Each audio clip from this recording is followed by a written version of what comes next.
আজ তৈরি করে দেখাবো আলু আর কচু দিয়ে রুই মাছের পাতলা ঝোল রেসিপি। তার জন্য আমি এখানে 4 পিস রুই মাছ আর একটা মাথা নিয়েছি। প্রথমে মাছের মধ্যে খুব ভালো করে নুন আর হলুদ মাখিয়ে নিচ্ছি। আপনারা এটা কিন্তু রুই মাছ বা কাতলা মাছ দিয়েও করতে পারেন। ঝোল বানানোর জন্য এখানে মিডিয়াম সাইজের 2টো আলু আর 250 গ্রাম কচু নিয়েছি। কচুগুলো চেষ্টা করবেন একটু লম্বা লম্বা সাইজের নেওয়ার জন্য, এতে করে দেখতে ভালো লাগে। আলুগুলো লম্বা লম্বা কাটবো আর কচুগুলোকেও আলুর মতনই লম্বা লম্বা করে কেটে নেব। এখানে আমি আলু আর কচু এরকম লম্বা লম্বা করে কেটে রেখেছি। এখন একটা মশলা তৈরি করব। আর এদিকে দেখুন একটা মিডিয়াম সাইজের পেঁয়াজ এরকম কুচি করে কেটে রেখেছি।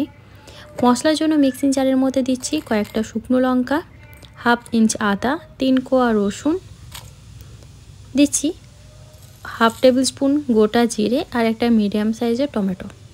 জল দিয়ে মশলাটা খুব ভালো করে বেটে রাখবো। কড়াইতে দিয়ে দিয়েছি সর্ষের তেল। তেল খুব ভালো করে গরম করে এখন আমি মাছগুলো ভেজে নিচ্ছি।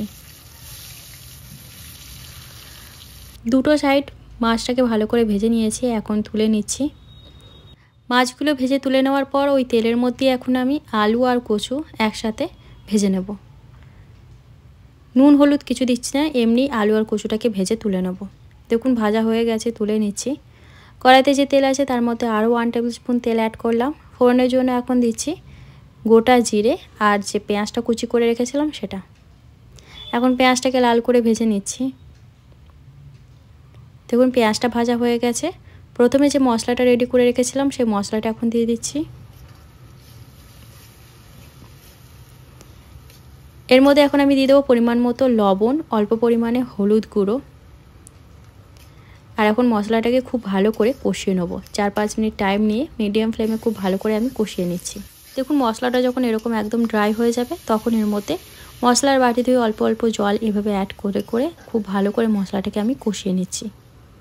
এখন এর মধ্যে আমি আলু আর কচুটাও অ্যাড করে দিলাম। যেহেতু আলু আর কচু কাঁচাই আছে তার জন্য মশলার সাথেই কিন্তু আলু কচুটাকেও আমি রান্না করে নেবো, ভালো করে কষিয়ে নেবো যতক্ষণ না আলু আর কচু খুব ভালো মতো সেদ্ধ হচ্ছে।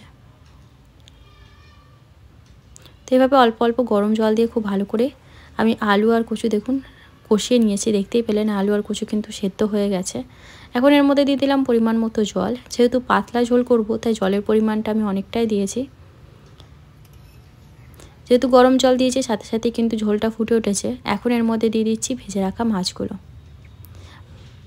মাছ দেওয়ার পর 2 মিনিটের জন্য খুব ভালো করে ঝোলটাকে ফুটিয়ে নেব।